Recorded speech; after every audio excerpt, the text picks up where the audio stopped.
On voit la sortie des équipes, notamment celle de Riom-Morsens qui sort en premier sous la conduite de son capitaine Rémi Douette. Oui, Riom-Morsens avec ses couleurs traditionnelles, le RMC bleu, blanc, noir, short noir et bas coloré. On attend la sortie du Perorat Sport qui est emmené par son capitaine Yora Hyper et qui sera dans ses couleurs traditionnelles qui sont Dominique. Le vert et le blanc, Jean-Pierre. Voilà, c'est la sortie des joueurs de Perorat. Le coup d'envoi ne devrait pas tarder à être donné une fois que toutes les équipes seront en place, que les gens de leur sécurité auront fait leur travail du côté des mains courantes. Alors Riom-Morsens qui a eu un démarrage de saison compliqué parce qu'il faut se faire au rythme, il y a eu des arrivées de nouveaux joueurs. Et c'est parti, coup d'envoi de Théo Toulouse Dominique, un ballon qui monte très haut dans le ciel et qui est récupéré par Discazo, le 3 carré, le droit. Et là, Nathan Dumora qui perce, qui donne à Théo Toulouse. Théo Toulouse qui tente un cadrage débordement sur Thibaut Descazo, s'enchaîne devant avec Jean-Baptiste Castagnier. Jean-Baptiste Castagnier et Théo Durquet. Toulouse qui donne en dos à Sylvain Duluc. Duluc pour son arrière, Jérémy Lambert. Jérémy Lambert qui est en ce moment sur la ligne des 5 mètres du Perorat de Sport. Le ballon va être écarté par Théo Durquet. Théo Durquet sur Nathan Dumora. Nathan Dumora crée un point de fixation. Là au milieu du terrain, le ballon est écarté de nouveau par nos amis de Riom-Morsens. C'était Douette qui était à la manœuvre là-bas. Le ballon encore vit sur le côté droit. Nouveau point de fixation. Là, monsieur l'arbitre signale la ligne d'hors-jeu au Perorat de Sport. La pénalité en faveur du Riom-Morsens Rugby Club. Jean-Pierre qui va... Johan Peyre avait été demandé des explications à monsieur l'arbitre, à monsieur Thibaut Roche. Allez, Jérémy Lambert. Voilà, c'est parti, plutôt bien parti puisque le ballon s'élève et passe au milieu des poteaux.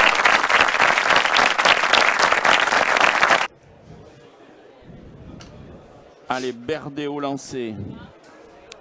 On va aller chercher Nathan Dumora sur un premier bloc. On va essayer de construire. Monsieur l'arbitre tend les bras, ce qui veut dire que les 3 quarts n'ont pas le droit de monter. Il les a baissés. Ça y est. Voilà, ils peuvent monter. Et le môle avance. Le môle Riom-Morcenais avance. Il a bien avancé d'ailleurs et les Péroradais se sont mis à la faute vu que monsieur l'arbitre a levé la main. Il y aura donc une pénalité en faveur de Riom-Morsens. Jérémy Lambert va tenter de passer 3 points de plus.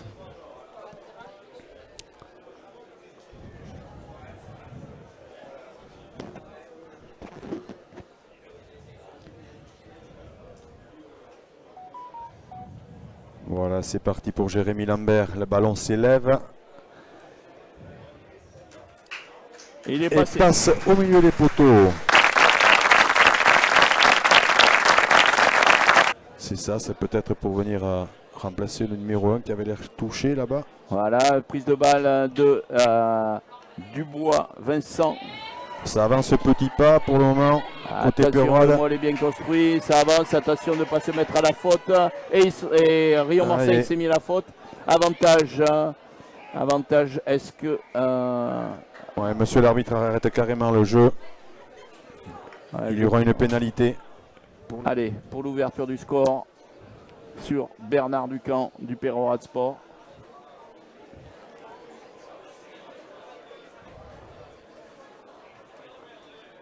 Allez, c'est parti pour Thibaut Discazo et plutôt bien parti. 6-3 pour Riom-Morsens.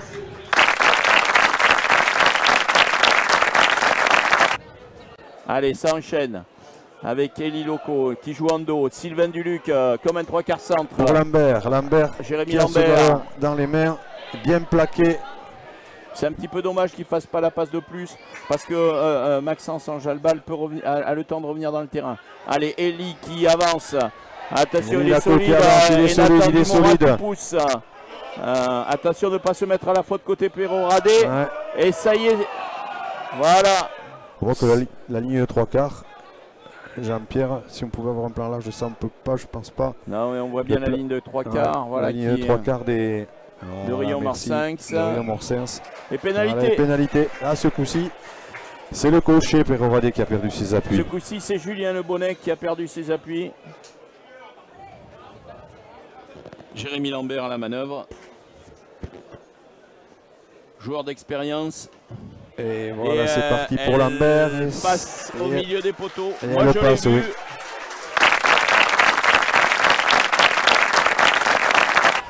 Paul Baumard, lui, il va très certainement aller tout droit. Voilà, c'est fait. Paul Baumard, bien pris, bien pris, il n'y a rien du tout, il n'y a pas le bassin. Ah, très bien, Thibaut Doucy. Thibaut Doucy pour Branal. Récupéré par l'ancien Sylvain Duluc, gros guerrier Sylvain. Voilà, et monsieur l'arbitre siffle la mi-temps.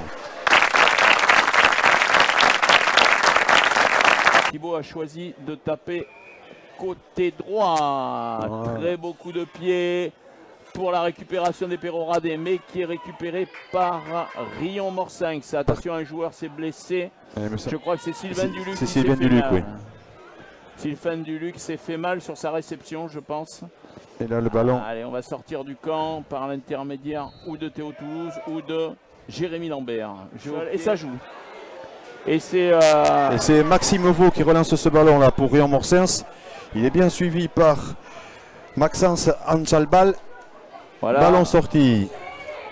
Jérémy Lambert. Jérémy Lambert pour Eli Laco. Le ballon pour Lili Kama. Lili Kama. Qui se fait reprendre dans le couloir des 100 mètres là. Ballon sorti et volé par ce diable de Hugo Layad qui s'en va, qui file à l'essai très certainement. Hugo Layad, voilà. Eh oui. Le ballon est aplati dans l'embut.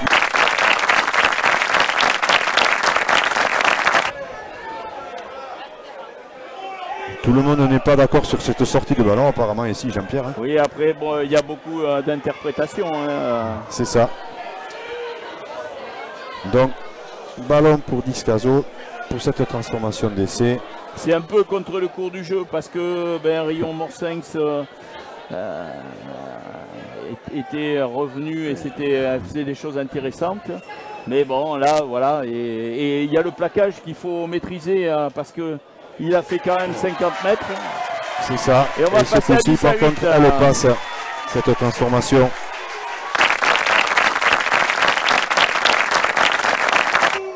Oui, peut-être qu'il a oublié un numéro. C'est possible. Entre les cartons, les rotations, après c'est compliqué d'être directeur de match entre les cartons, les rotations.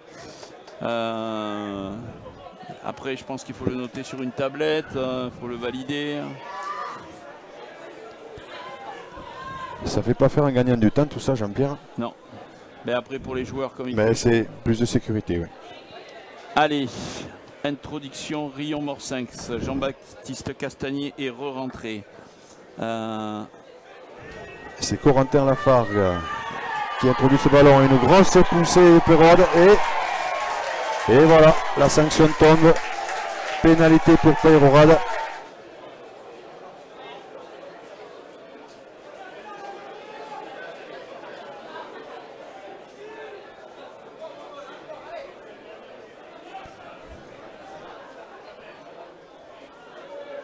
Allez, c'est parti pour Thibaut. Le ballon s'élève et va passer au milieu des poteaux.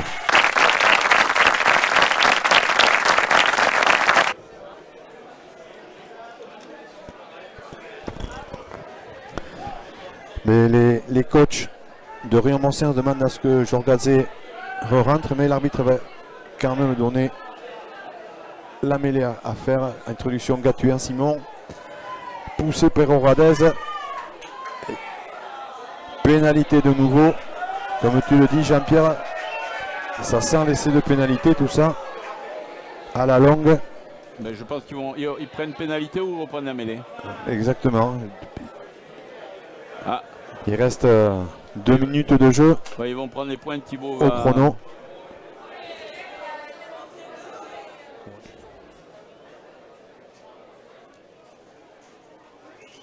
C'est parti. Et plutôt bien parti, 3 points de plus. 3 points de plus qui fait Dominique que Peyrorade mène sur le terrain de Rion Morsinx. 16-9 à la 79e. Ouais, qui peut les contrer, on ne sait jamais. Allez, lancé pour Peyrorade. Ah, le ballon récupéré, mais le ballon Enzo récupéré Grugier qui l'a récupéré. Attention. par Enzo Grugier, ouais, comme tu dis.